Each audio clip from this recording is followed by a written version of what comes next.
Welcome to the Bearcats Den with President Taylor. I'm Ivy Taylor, your host and president of Rusk College. For today's show, we have a wonderful guest who is a member of the Bearcat family. We have with us today Miss Sandra Burke, who is the director of the Rusk College Career Pathways Program. Welcome, Ms. Burke. Thank you. Good morning. How are you? I am wonderful. Great. Well, before we talk about career pathways, I want our audience to know what a jewel we have in you here on our campus. So I was hoping you could share a little bit about yourself so we could understand the depth and richness of your experiences, both personally and career-wise. So tell us a little bit about your start. Well, my start started when I was a little girl with my mom going to school with her because there was no preschool, back then. So all the children went to school with their parents, and they had us a room, and we played and we learned, and you had the opportunity to see. They were like mentors because you see teachers teaching children, and you want to be in the classroom, and you see your parents teaching. And so I grew up in education. Okay. But I knew that I didn't want to be a teacher because I didn't like getting up at 5:30 in the morning to be somewhere at 7 o'clock. And so, but I knew that what I saw the outcomes of what my mother and her colleagues had produced, I wanted to be a part of that. Okay. And so it wasn't a question that you were going to go to college. That was not an option. Okay. I would be in college. I had a track. I graduate. 2 months later, I'm on my way to college. Now, So you did not attend an HBCU. Tell us a little bit about that story. okay, well, my mother graduated from Lane, so I did have, HBCU experience because I went to Lane with all activities and a lot of things. But in 1967, the University of Tennessee, Knoxville was recruiting African American students all over the state of Tennessee because they were about to lose their federal funding. Oh, wow. And they had to have a percentage of African Americans for real in 1967. There was only like 18 African Americans there. And so my mother, who was in guidance and assistant principal, they came to their schools and all, and she said, okay, I have one young lady that is going to be a candidate for your school. And so I did my application, did everything I had to do, and I was accepted to the University of Tennessee, Knoxville. But I wanted to go to Spelman. My life was about Spelman. She said, no, this is going to be an experience that you will forever, ever have because it's important, and I know it's important. And I still fought it. I fought it all the way down I-40. I kept saying, Mother, I just don't want to do this. And at the time, it was 22,000, whites and others from all over the country in the world. And here, I have not had any diversity training. I don't know, how to deal with the East Tennessee, because West Tennessee and East Tennessee are totally different. Okay. And then Mother kept, I kept complaining, and then she finally turned around and she said, look, if you want to be in the game, you must know how to play it. That's all I have to say. And so, kind of like digested a little bit, and I said, well, it makes sense. And it was true, because the very first day I got to UT, a whole new world was waiting for me, and part of that was serious racism. And not having had this many blacks, we only talked about 125, but just 8 of us who came, and we were in the dorm, that became, is this for real? So the experiences that I had at the University of Tennessee, it's a book. But one thing I can say is that it taught me about how smart we are, what we offer, and what we bring to the table, and that we have been told that we are inferior, but we really are superior. And the fact that we can deal with any kind of obstacles and barriers and then come out. You know, how do you have a faculty to tell you you're going to get an F if you get an A? Wow. You know, so okay, Yes. give me an F, but I'm coming back and I'm going to get the A one day. Yes, yes. But it taught you to how to fight and how to really know what you're going to be dealing with when you leave this institution. So during that time, I guess you did some internal wrangling and figured out how you could make a contribution. You said you didn't want to be a teacher when you arrived, but you had an interest in education. So as you approached graduation and after graduation, what did you decide you wanted to do? Well, during my 4 years, I wanted to go into urban planning, so I Okay. focused on We urban have that studies. in common. Yes, I focused on urban studies and minored in educational psychology and research. And that was really unique because I had to go into the education department to do that.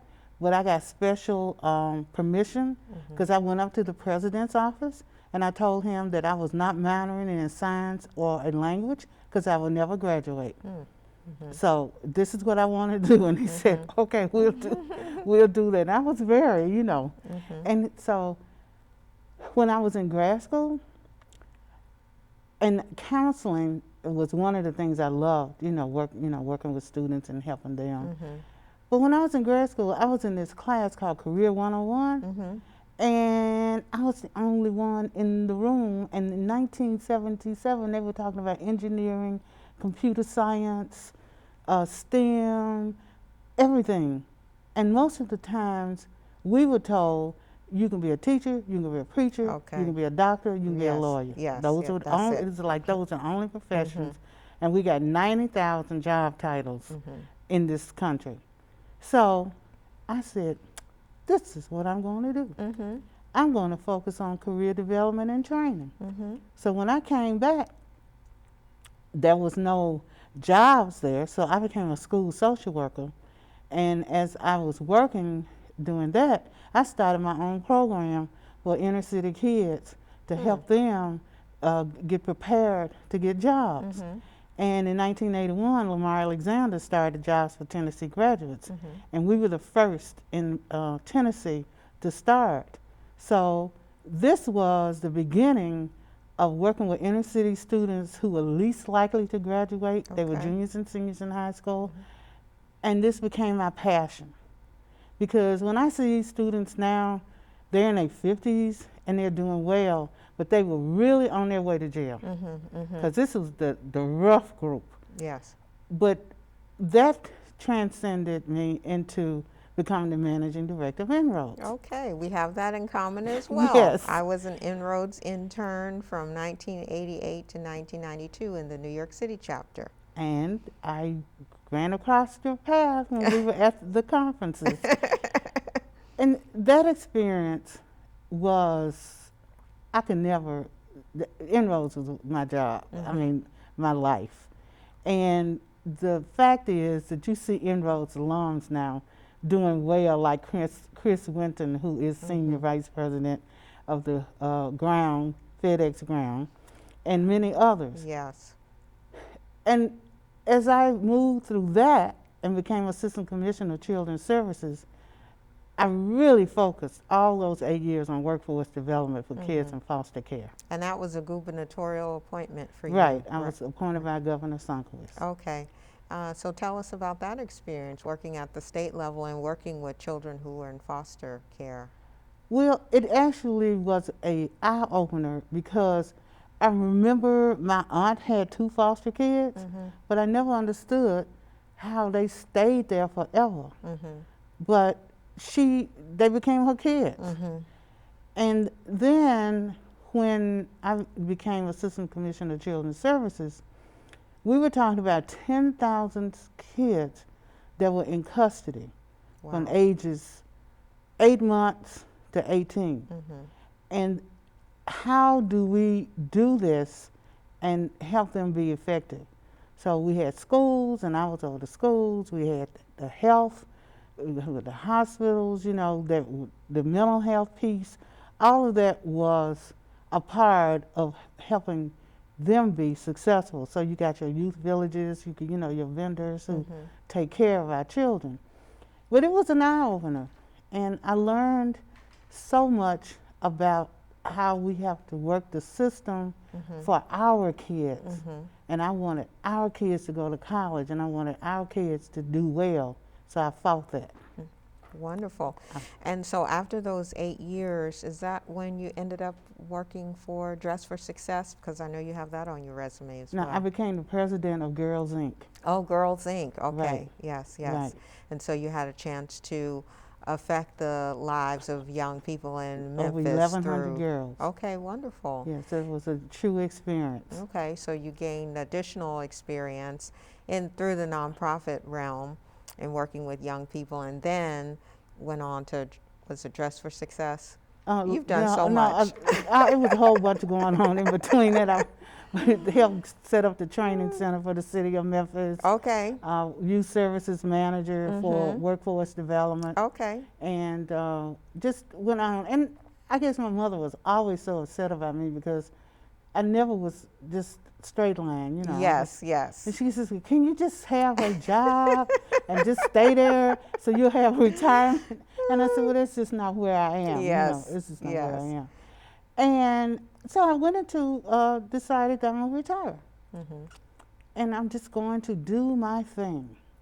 And I got a call to ask if I was interested in applying for this UNCF Career Pathways Initiative.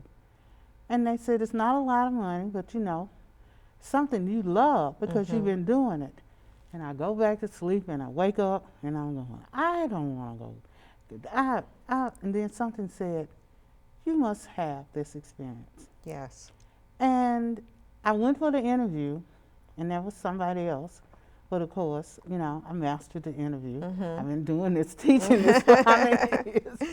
And everybody was so impressed, and everybody says, wow, you know, this is going to be great.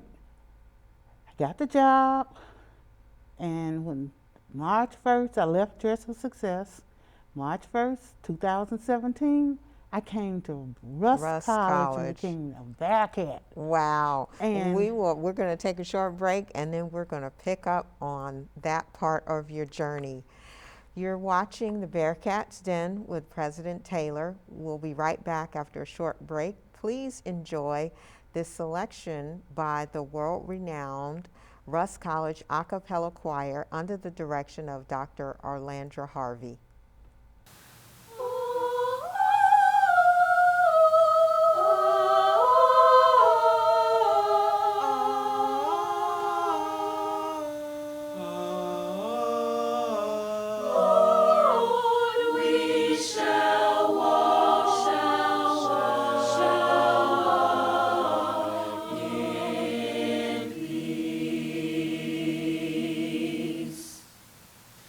We shall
Welcome back to the Bearcats Den with President Taylor. I'm Ivy Taylor, your host, and our guest today is Ms. Sandra Burke, who's director of the Russ College Career Pathways Program. So right before the break, you were arriving at Russ College to direct a new initiative, which was the United Negro College Fund funded Career Pathways Initiative. So you're responsible for starting the program here from scratch. Why don't you tell us a little bit about the goals for the program and the partnership with UNCF?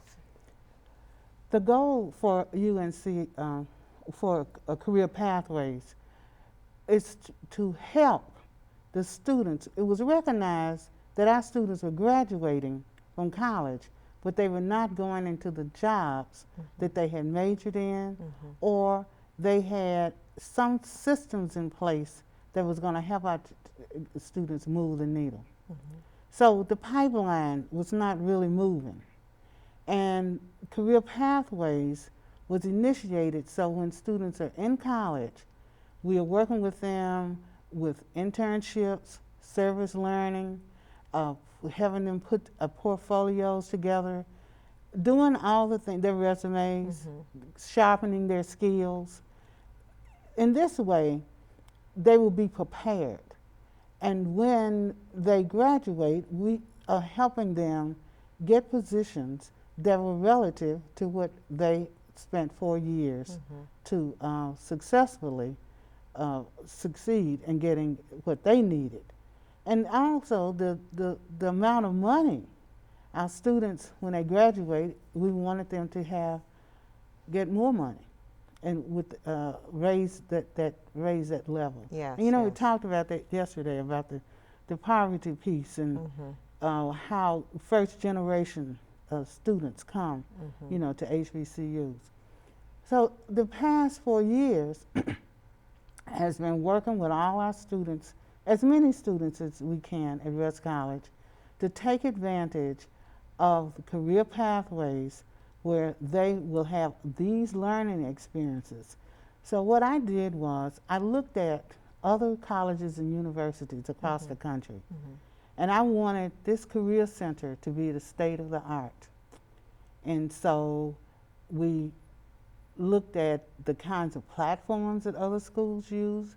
So we became a handshake school. And handshake is at Harvard and Princeton and Yale and all these other schools. And what is Handshake? Handshake is a platform where students that we are encouraging to do their profiles, once they get in Handshake, every day jobs pop up, internships pop up, information pops up. Then employers come to our campuses to interview our students. And that part we are still working on, but it allows you, Russ College is a part of thousands of colleges and universities that they see Russ College. So it's a national It's network. national. It's a national platform. So the employers have the opportunity to learn about our students here at Russ and what their qualifications are for potential internship or career opportunities. And they must do their profiles, and we have really been working hard. On Blackboard, you can go on Blackboard and see the video, and it tells you why Handshake is so important. And then we came up, we had interview stream where you would come, interview with somebody on, you know, virtually. And now we're virtual now, so everybody can figure this out. And to talk with students about their careers. And we had the clothes closet, you know, and the Dress for Success closet that students come. The clothes closet is very well stocked. Yes, it is very well stocked, and it has been.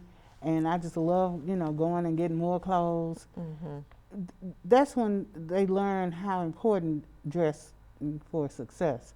And AEP became really important because the students could come and get clothes for AEP because you had to dress up. Okay, and that's our Russ College Academic Enrichment Program that's been going on for a long time. So students have to present themselves professionally during that time. Okay. And so then on Thursdays, the business, you know, division is Dress for Success.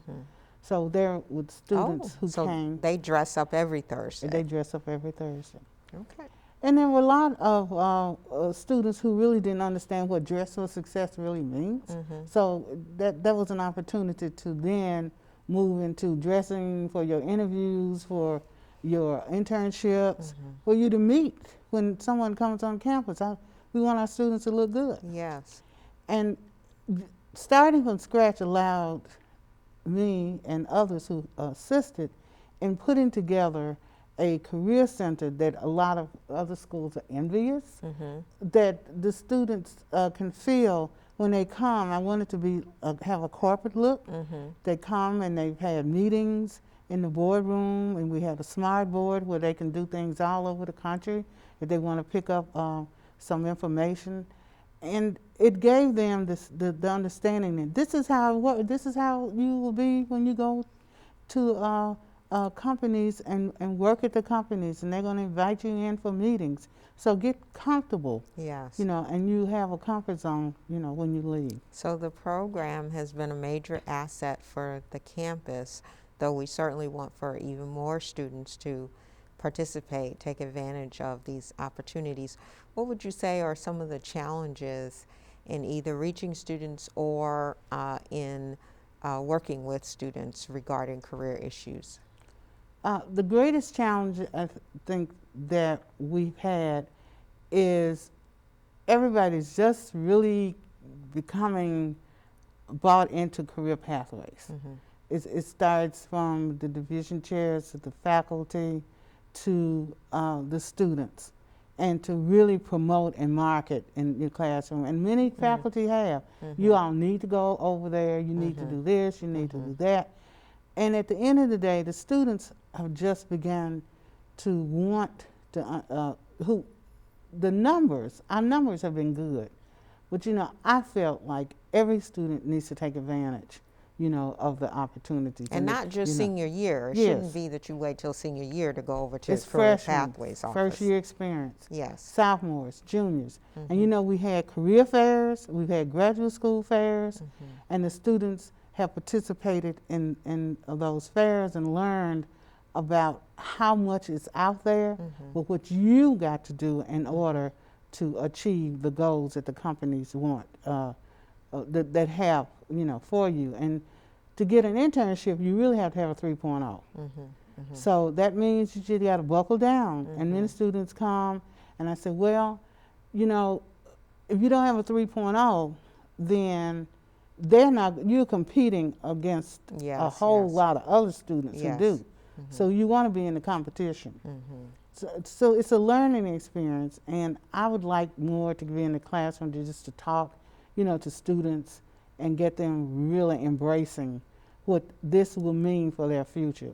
Career Pathways goes into its 5th year, but it should forever be a Career Pathways at Russ College for students to have this opportunity.